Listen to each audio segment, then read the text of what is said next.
자, 18장 5절, 6절 읽어볼게요. 너희는 내 규례와 법도를 지키라. 사람이 이를 행하면 그로 말미암아 살리라. 나는 여호와이니라. 각 사람은 자기의 살부치를 가까이하여 그의 하체를 범하지 말라. 나는 여호와이니라. 여기 이제 살부치 했는데, 이 살부치가 여기 표에 보면은 이런 친척이라 그랬죠? 친척. 나를 중심으로 상당히 많은 친족과 그 다음에 인척이 함께 있습니다. 그래서 친척은 이제 그 친족이라는 아버지 쪽에, 그리고 인척이라는 어머니 쪽에 그 분들, 그리고 외척, 이런 분들이 함께하는 모든 걸 통틀어서 친척이라고 하죠. 레위기 본부는 특별히 이런 이스라엘 남자들을 대상으로 해서 이 말씀을 18장을 하시는데, 이들이 정말 가족이나 친척의 그 여인들 그리고 자매들을 함부로 대하지 말라고 명령을 하고 계십니다. 여기 6절부터 이제 쭉 나올 거예요. 그런데 6절에 보면 각 사람은 자기의 살부치를 가까이하여 그의 하체를 범하지 말라. 나는 여호와이니라 라고 하십니다. 이 하체를 범하지 말라라는 거는 몸의 하체 아래쪽이니까 이게 성관계를 말하는 거죠. 원문에는 벌거벗음을 드러내지 말아라 라고 나옵니다. 그래서 그녀들과 혼인관계를 맺거나 또는 성관계를 맺지 말라는 표현이죠.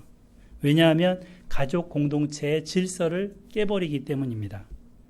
친척과의 결혼은 하나님 앞에 사악한 짓이다 라고 하십니다. 창세기에 보면 이런 친인척 간의 불미스러운 일이 기록이 되어 있습니다. 롯의 두 딸들이 아버지 롯에게 술을 먹여서 그리고는 그날 밤 같이 동침을 하고 자녀를 갖게 되죠. 이렇게 해서 생긴 자손들이 나중에 후손이 생기는데 그게 모압과 암몬 족속이었습니다. 이 족속은 이스라엘 백성들하고 계속 역사적으로 원수지간이 됩니다. 아마도 롯의 딸들은 소돔과 고모라에 살면서 그들의 악한 행실을 보았고 그것에 익숙해졌던 것 같습니다. 또 야곱의 12아들 중에 유다가 있죠. 이 밑에 유다는 이제 아내를 잃고 자식 둘을 잃고 그리고 나머지 셋째를 며느리한테 이제 줘야 되는데 주지 않은 상태에서 며느리를 멀리 친정에 보내놓고 혼자 살다가 외롭다고 창기를 찾아가죠. 그때 이제 며느리가 창기로 분신하고 분장을 하고 만나서 결국 둘이 관계를 맺게 되는데 그래서 생긴 쌍둥이가 있죠. 베레스와 세라.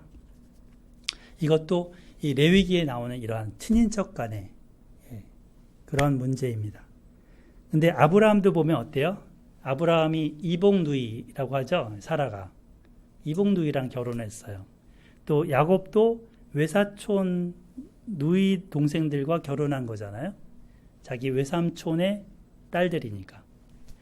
거기다가 이런 것들이 이제 나오는데 창세기에서는 이것에 대해서 뭐 옳다 그르다 말이 없어요. 그냥 그랬다 사실만 나오죠. 근데 이제 그 사이에 많은 갈등과 아픔들이 있죠. 어찌 보면 고대 사회 속에서 이 친인척 간의 결혼은 일상적이었을 것입니다. 그러나 이 레위기 본문은 이러한 친인척 간 결혼을 비롯한 간음, 이것이 죄라고 금지되는 것이라고 하십니다. 하지 말지니라를 반복하시죠. 우리나라 민법상에서는 이거를 금지하고 있는데 이 민법에서도 민법 809조에 보면 근친혼을 금지합니다. 8촌 이내의 혈족이나 6촌 이내의 혈족의 배우자 등 인척 사이에 혼인하지 못하게 하고 있습니다. 요즘은 약간 이게 희미해진 것 같아요. 대도시에 살다 보니까 누가 친척인지 8촌이 누군지 아세요? 전 몰라요. 네, 그래서 만나다 보면은 그렇게 사랑하다 보면 나중에 혼인신고 했는데 이게 밝혀진다든지 족보를 통해서 그러면 어려움이 닥치는 거죠. 그래서 최근에 이제 그 8촌 이내 결혼 금지가 과연 이제 옳은가 이런 논란이 법정에서 있습니다. 그 근친혼 부부 자녀의 그 유전 질환이 생길 수 있기 때문에 이 법은 정당하다라는 이런 그 주장이 법무부에는 있는데, 이제 한쪽에서는 혼인의 자유를 지나치게 침해한다라는 주장도 있는 거죠. 근데 이 법무부에서 제시하는 유전 질환이 뭘까요? 친인척 간에 결혼하면 유전적으로 문제가 있다고요? 예. 그 아시는 일일 수도 있는데 1661년부터 1700년까지 한 지금 몇십 년 정도에 살았던 사람이죠. 예. 1600년도에. 근데 이 가계를 보면 스페인에 있었던 한 왕가거든요. 이 왕가의 가문이 자기네들의 왕족의 혈통을 보존한다는 목적으로 서로 사촌 간, 남매 간 이렇게 결혼들을 한 거예요. 근데 이렇게 결혼들을 하면서 무슨 문제들이 나타났냐면, 이제 10살을 왕가의 아이들 절반 이상이 10살을 못 넘기고 죽었습니다. 그리고 대부분 턱이 어때요? 이렇게 나와 있죠. 이거 주걱턱이라고 하죠. 예. 이런 주걱턱 증상 때문에 음식을 제대로 씹지를 못하는 거예요. 그러니까 잘 못 먹기도 하니까 우울증도 오죠. 거기다가 간질에 통풍에 여러 질병으로 고생을 했습니다. 이 마지막 저 밑에 있는 이 카를로스 2세라는 이 왕은 주걱턱에 허리가 굽고 정신질환까지 앓았습니다. 그러니까 이런 그 근친 결혼 간에 있어서의 유전 질환이 분명히 있다는 거죠. 그럼 자연계는 어떨까요? 자연계도 마찬가지로 동물 교배나 식물에 있어서도 근친과는 멀리하는 경향이 있습니다. 그 변화하는 환경에 대한 면역력을 떨어뜨리기 때문이죠. 꽃들이 자기 암술이 있고 수술들이 있는데 자기네끼리 교배를 안 해요.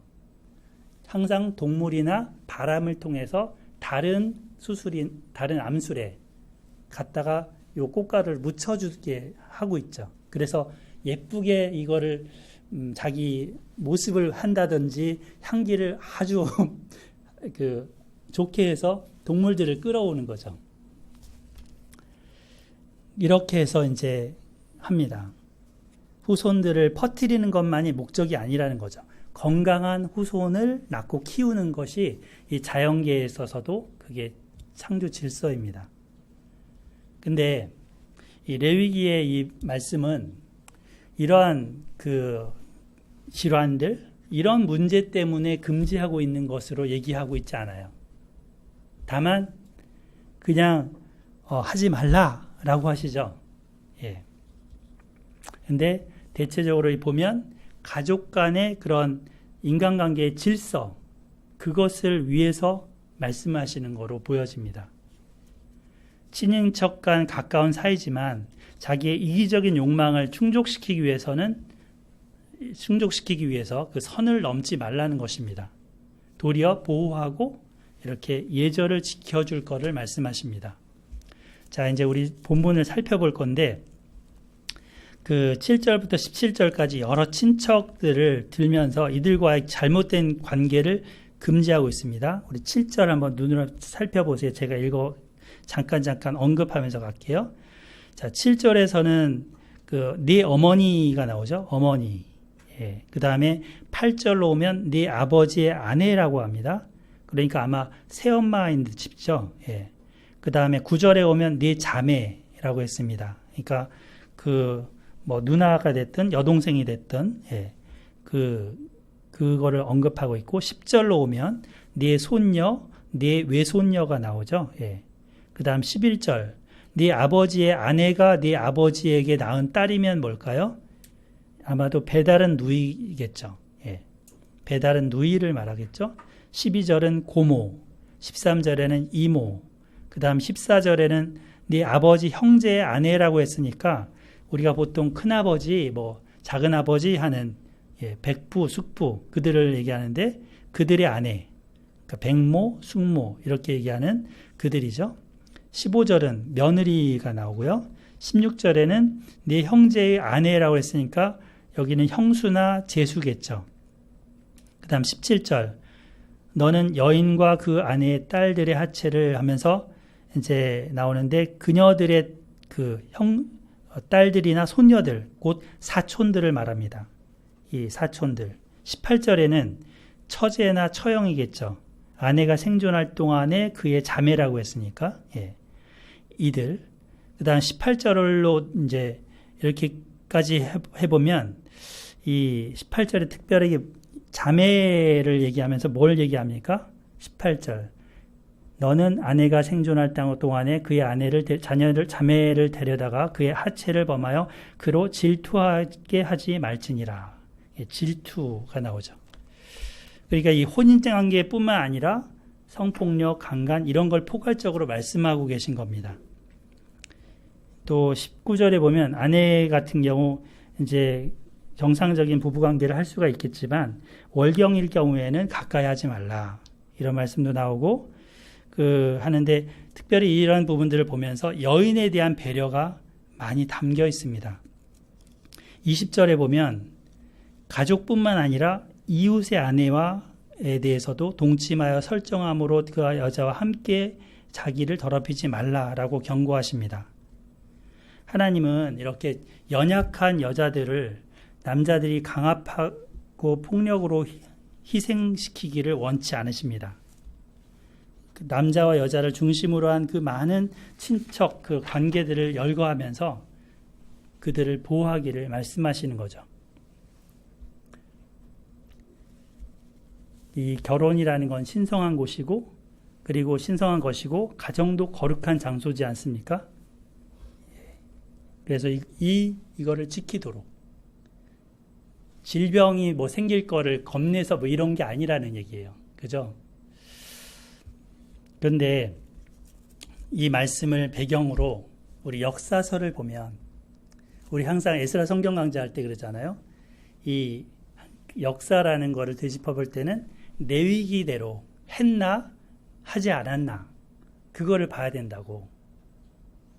이 부분과 연관돼서 굉장히 많은 내용들이 나와요. 역사서에.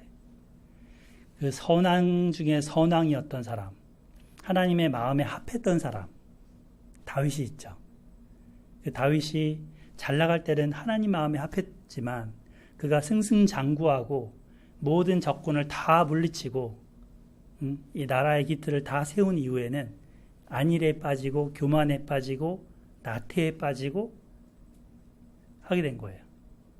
그리고는 이제 한 여인이 목욕하는 걸 보고는 그 여자를 다른 남자의 여자인지 알면서도 데려다가 몸을 함께했죠. 결국 자녀를 갖게 되니까 그의 남편까지 알아내서 죽이려고 계략을 꾸미고 전쟁터에 사지에 몰아서 죽게 했습니다. 하나님은 그에게 나단 선지자를 보내서 책망을 하셨는데 다윗은 이 20장에 의거하면 어떻게 돼야 돼요? 반드시 죽일지니라. 그 자리에 사형감입니다. 근데 하나님이 그 회개를 받으시고 용서를 해주셨습니다. 그러나 죄의 열매는 그대로 있는 거죠. 그래서 그 가정 가운데 이 18장과 같은 역사가 줄줄이 있습니다. 큰아들 암몬이 자기 이복누의 여동생을 데려다가 강간하려고 했죠. 결국에는 그 여자애가 우니까 자기 친오빠 압살롬이 암논을 기회를 봐서 죽였죠. 그 사건이 있고 나서 도망가는데 아버지가 뜨뜻미지근하게 대하니까 이제 아버지를 만났어도 아버지를 아버지처럼 느껴지지 않으니까 반란을 일으키죠. 그렇게 하면서 풍지박산이 일어납니다. 결국 하나님이 하지 말라고 한 것을 어긴 대가가 어떠한지를 역사로 아주 실감나게 정확하게 기술해 놓고 있습니다. 20장 10절 한번 보실까요? 20장 10절 같이 읽어보겠습니다. 시작. 누구든지 남의 아내와 간음하는 자, 곧 그의 이웃의 아내와 간음하는 자는 그 간부와 음부를 반드시 죽일지니라. 그래서 간음죄는 사형에 해당한다고 하셨습니다. 그리고 14절에 보면 20장 14절에 보면 그들을 함께 불사를 지니라는 말씀도 나옵니다. 굉장히 엄의한 말씀을 하고 계시죠? 그리고 심지어 이들의 모습들이 어떤 모습까지 나오냐면 18장 22절에는 너는 여자와 동침함 같이 남자와 동침하지 말라. 지금 남자에게 하는 말이에요. 그러니까 남자가 남자를 향해서 이렇게 하는 동성애를 얘기하고 있죠. 이 동성애에 대해서는 또 어떻게 할 것인지가 20장에 넘어가면 말씀을 하고 있습니다. 그죠? 그래서 뿐만 아니라 수간도 나오고 이러한 갖가지 정말 더러운 죄악들에 대해서 일일이 말씀을 하고 있습니다. 그런데 요즘은 어때요? 이 동성연애라는 거를 차별금지법이라는 거로 성소수자 차별금지를 해서는 안 된다라는 거로 들어가서 교묘하게 합법화하려고 지금 하고 있습니다. 심지어는 여기 야당 후보자가 공약에서 학교에 성별이 없는 화장실을 두겠다고 공약을 내세웠습니다. 여기에 보면 유니섹스라고 나오죠. 그래서 남자와 여자의 경계, 이 선을 허무는 정책을 지금 추진하고 있습니다. 하지만 하나님은 이러한 창조 질서를 거스르는 성행위에 대해서는 반드시 죽게 지니라. 백성 중에서 끊어지리라. 자식이 없이 죽으리라. 죄를 담당하리라. 계속 이렇게 경고하십니다. 그 고린도전서 6장 15절부터 20절 이런 말씀이 있어요. 18절만 읽어보면 음행을 피하라. 사람이 범하는 죄마다 몸 밖에 있거니와 음행하는 자는 자기 몸에 죄를 범하느니라. 그러니까 몸을 합하는 것마다 결국은 자기도 더럽힘을 당하고 타인도 그렇게 한다는 거죠. 고린도전서 6장 그 앞부분 9절부터 10절에는 이런 말씀이 있어요. 불의한 자가 하나님의 나라를 유업으로 받지 못하느니라. 음행하는 자나 우상 숭배하는 자나 간음하는 자나 탐색하는 자나 남색하는 자나, 남색이 동성연애죠. 도적이나 탐욕을 부리는 자나 술 취하는 자나 모욕하는 자나 속여 빼앗는 자는 하나님의 나라를 유업으로 받지 못하느니라. 만일 이러한 죄의 유혹을 받고 있다면 성령의 도우심을 받아야 합니다. 그리고 참된 인간관계로 회복이 일어나야 합니다. 오늘날 우리 사회가 많이 병들었습니다. 병들어 가고 있고 또 그 모습을 보여주고 있습니다. 이 시대를 놓고 기도해야 됩니다. 왜? 우리 자녀가 살아갈 사회이기 때문에. 우리 자녀들이 영향을 받을 수밖에 없는 그런 사회이기 때문입니다. 우리 자신도 마찬가지죠. 그래서 하나님의 말씀과 기도로 무장하지 않으면 정말 생명을 누리는 게 힘든 시대입니다. 두 번째는 이제 자기 유익을 목적으로 자녀를 대하지 말라라는 말씀인데 간단히 한번 살펴볼게요. 18장 21절입니다. 너는 결단코 자녀를 몰렉에게 주어 불로 통과하게 함으로 네 하나님의 이름을 욕되게 하지 말라. 여기 몰렉이라는 우상이 언급이 되죠. 갑자기 이 몰렉은 암몬족 속의 우상입니다. 아까 롯의 두 딸들이 낳은 그 후손들, 거기서 나온 우상인데 이 몰렉은 여기 보시면 알겠지만 머리가 소의 머리예요. 그리고 몸은 쇳덩어리예요. 그래서 이 쇳덩어리가 되는 그런 우상을 하나 만들어 놓고 팔을 이렇게 앞으로 뻗치고 있죠. 이렇게 뻗치고 있는데 이 몸 속에는 이 밑에 쪽에는 아궁이가 있어요. 그 아궁이에서 불을 뗍니다. 그러면 엄청나게 뜨거운 불이 이 쇳덩어리를 달구는 거예요. 팔도 쇳덩어리죠. 여기에다 갓난 아기를 놓습니다. 애가 울 거 아니에요. 근데 무리들은 막 북을 치면서 막 합니다. 소리를 지르면서 아이의 울음소리는 묻히죠. 그 사이에서. 이렇게 하면서 갓난 아기를 갓 태어난 몇 개월 된 아기들을 인신제사로 바치는 그런 아주 잔인무도한 우상숭배입니다. 그래서 이렇게 하는 이유가 뭘까요? 이렇게 바치는 자들의 하는 의도가 뭘까요? 그 당시에는 아이를 한 명만 낳는 게 아니에요. 굉장히 많이 낳았는데 그 중에 하나 바쳐도 뭐 괜찮다라는 생각도 있고, 이 아이를 바치면서 자기가 더 그 건강을 하게 되고, 또 전쟁을 나가기 전에 바치면 이 몰렉신이 승리를 준다라고 생각을 했기 때문입니다. 몰렉신, 이 인신, 이 공양은 정말 이 악한 짓인데 그것을 가나안에서 한다는 거예요. 하나님 이걸 막고 있는 거죠. 불로 그 자녀를 통과하게 함으로 하나님의 이름을 욕되게 하지 말아라. 근데 성경에 보면 여기 저기 제가 이렇게 성경 구절 옆에다 써놨는데 열왕기하 3장 27절 여기 보면은 모압 왕 메사가 전쟁할 때 자기 큰아들을 이 그모스 신한테 바치는 얘기가 나와요. 몰렉이랑 그모스, 말감, 밀곰 다 같은 신인데 이렇게 하면서 뭔가 전쟁에 이기려고 한 거죠. 근데 모압 왕만 그런 게 아니고 유다 왕들도 그렇게 했습니다. 이사야 때 있었던 아하스란 왕도 자기 아들을 불로 지나가게 했고, 이 므낫세란 왕도 그 짓을 계속했죠. 예루살렘 밑에 그 흰놈 골짜기라는 그 골짜기에 이 몰렉신을 두고서 인신공양을 했습니다. 인간이 얼마나 악하면 자기 자녀를 이렇게 합니까? 마야 문명도 보면 마야 문명의 이 동굴에서 한 9,566개에 달하는 어린이 뼈가 발굴이 됐답니다. 근데 이게 다 인신공양을 했던 그런 흔적이었어요. 그래서 이런 것들이 이 하나님을 떠난 이방인들이 하는 악한 짓들이었습니다. 근데 지금 우리나라도 이 생명을 경시하는 풍조가 낙태를 허용하는 법으로 통과가 됐습니다.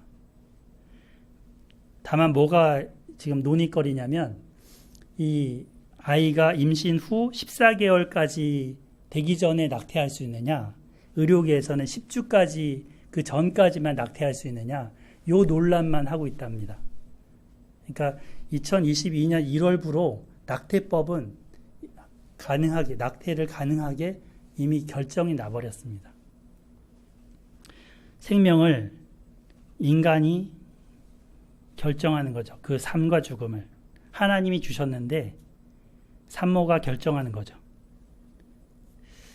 근데 이제 태 속에 있는 이 아이뿐만이 아니라 자라나는 자녀에 대해서도 부모가 결정권을 갖고 크게 개입되는 경우가 많습니다. 우리나라에서는 자녀의 성공과 출세를 위해서 부모가 들이는 그 공은 정말 대단합니다. 정말 그 사교육에 들어가는 비용이 어마어마합니다. 근데 그게 순수하게 정말 자녀를 위해서일까요? 자녀를 매개로 해서 부모인 자기의 명예나 자기의 욕망을 채우기 위한 수단으로 쓰는 건 아닐까요? 인류 대학, 인류 기업 이런 것의 취업이나 진학을 위해서 기도하고 보내놓는데 그 자녀가 나중에 보면 하나님을 부인하고 예수님을 떠나는 예가 저의 주변에도 수도 없이 많습니다. 저희 회사에 같이 다녔던 회사 박사님들 가운데도 부모님이 평생의 권사님으로 그를 위해서 기도했는데요. 무신론자가 돼 있어요. 정말 하나님을 바르게 섬기고 거룩한 삶, 정결한 삶을 목적으로 이웃사랑하는 자녀를 목적으로 키운 게 아닌 거죠. 자녀도 자기가 잘 되는 게 부모의 기쁨이라고 여기고 막 노력을 했는데 나중에 이제 어느 순간 탁 그 정신을 차려보니까 내가 내 인생 산 게 아니고 아버지의 인생, 엄마의 인생을 산 거예요. 그래서 거기서 허무감을 갖고 반발심과 비관으로 나가는 경우들도 많습니다. 우리 자녀들을 몰렉신에게 바치고 있지 않는지 돌아봐야 합니다. 자녀를 위한다고 하는데 자녀를 인격적으로 대하고 있는 건지 자문해 봐야 합니다. 혹시 부모된 나의 만족과 명예를 위해 자녀 출세를 이용하고 있는 건 아닌지 돌아봐야 합니다. 앞서 그 슬라이드에서 이 시편 106편 말씀을 열었었는데 여기에 그 우상숭배, 자녀를 우상에게 바친 것에 대해서 언급합니다. 그들이 그들의 자녀를 악귀들에게 희생제사로 바쳤도다. 무죄한 피, 곧 그들의 자녀의 피를 흘려 가나안의 우상들에게 제사함으로 그 땅이 피로 더러워졌도다. 그들은 그들의 행위로 더러워졌으니 그들이 행동이 음탕하도다. 그래서 이 20장 레위기 한번 20장으로 돌아봐 보겠습니다. 이 20장에서는 그 몰렉에게 갖다 바치는 자에게 어떻게 처치할지 말씀하고 계십니다. 앞서는 이런 그 친인척 간의 관계를 먼저 말하고 뒤에 몰렉 이야기가 나왔다면 여기서는 먼저 몰렉에게 대한 이야기가 먼저 말씀을 쭉 하고 있어요. 자, 거기 보시면 2절에 너는 이스라엘 자손에게 이르라. 그가 이스라엘 자손이든지 이스라엘에 거류하는 거류민이든지 그의 자식을 몰렉에게 주면 어떻게 한다고요? 반드시 죽이되 그 지방 사람이 돌로 칠 것이요 나도 그 사람에게 진노하여 그를 그의 백성 중에서 끊으리니 이는 그가 그의 자식을 몰렉에게 주어서 내 성소를 더럽히고 내 성호를 욕되게 하였습니다. 하나님이 끊어버리겠다고 하십니다. 고대 사회 속에서나 지금이나 여자들 특히 어린아이들은 약자입니다. 약자. 그런데 이런 약탈이나 우상숭배로 희생제물로 삼는다면 하나님께서 대신 보복해 주십니다. 그들을 대신하여 그 죄를 그들에게 갚으십니다. 그래서 하나님은 마지막으로 이 당부를 하시죠. 우리 7절, 8절 같이 읽어보겠습니다. 7절, 8절 시작. 너희는 스스로 깨끗하게 하여 거룩할지어다. 나는 너희의 하나님 여호와이니라. 너희는 내 규례를 지켜 행하라. 나는 너희를 거룩하게 하는 여호와이니라. 네. 그 다음 26절 가보겠습니다. 마지막 26절 시작. 너희는 나에게 거룩할지어다. 나는 너 여호와가 거룩하고 또 내가 너희를 나의 소유로 삼으려고 너희를 만민 중에서 구별하였음이니라. 아멘. 거룩한 삶은 그냥 이루어지지 않습니다. 하나님의 말씀에 기초하고 살아가려고 몸부림쳐야 하는 것입니다. 하나님을 가까이 하려고 애써야 합니다. 말씀에 기초하여 기도하자고 했습니다. 겸손히 하나님의 말씀에 의지하면서 하나님과 동행하자고 했습니다. 그리할 때 하나님께서도 우리와 함께 하십니다. 사랑하는 성도 여러분, 약육강식이 지배하는 세상 가치관, 또 음란과 폭력이 지배하는 세상 문화를 멀리 합시다. 그리고 순결하게 또 약자를 위한 그 약자를 보호하라고 하신 말씀을 따라서 구제하고 섬기는 교회로 우리 올 한 해도 쓰임받기를 소망합니다. 아멘. 작년에 그 아버지 질병으로 무너져 내렸던 그 가정의 구제 손길을 펼칠 수 있었던 것에 감사합니다. 얼마 전에 아내를 통해 소식을 들으니까 그 6학년짜리 초등학생인데 이제 엄마 따라 교회를 다니게 됐고 그 같이 교회에 나가는 곧 6학년에 또 다른 여자친구가 있대요. 그 친구가 이제 데리고 같이 갔어요. 근데 얼마 전에 성경 암송대회를 했는데 성경 암송할 수 있는 사람 나와서 할 수 있는 사람 했더니 제일 먼저 나가서 말씀을 암송하더래요. 그거를 이제 들려줬는데 정말 말씀 가운데 또 자라가는 그 모습을 듣고 참 감사했습니다. 올해도 이러한 이들을 찾아 돕고 섬기는 그런 교회로 귀하게 쓰임받기를 소망합니다. 아멘. 기도하고 마치겠습니다. 하나님 아버지, 하나님께서 저희들을 사랑해 주시고 우리를 하나님 그 말씀으로 세워가 주심을 감사드립니다. 하나님, 우리가 이웃과의 관계에 있어서 선을 넘지 않게 하여 주시고 하나님 배려와 사랑으로 대할 수 있도록 도와주시옵소서. 특별히 연약한 자에 대해서는 하나님이 그들을 어떻게 보시는가 그 마음을 알고 대할 수 있게 주시옵소서. 우리가 가진 힘을 가지고 강압적으로 하지 않게 하여 주시고 하나님 가까운 우리 가족, 친족일지라도 정말 이해하고 섬길 수 있는 마음 갖게 하여 주시옵소서. 주님, 또 자녀들을 우리가 대할 때 자칫 나 자신의 유익을 위해서 대한 부분이 있지 않는지 돌아보게 됩니다. 하나님, 몰렉신에게 이 자녀를 불사르게 내어주는 것 아닐지라도 하나님, 이러한 동기와 이러한 목적과 이러한 자세가 조금이라도 있었다면 회개하고 용서를 구합니다. 하나님 아버지, 저희들을 정결케 하시고 주님 말씀으로 바르게 세워 주시옵소서. 이 시대가 하나님 말씀과는 거꾸로 가고 있습니다. 하나님 아버지, 분별하게 하여 주시고 세상 가치관과 문화를 따르기보다 하나님 말씀에 기초하여 살아갈 수 있도록 저희들을 인도해 주시옵소서. 또한 어려운 이웃들을 섬기는 교회로 계속하여 사용하여 주시옵소서. 감사드리고 예수님의 이름으로 기도드립니다. 아멘.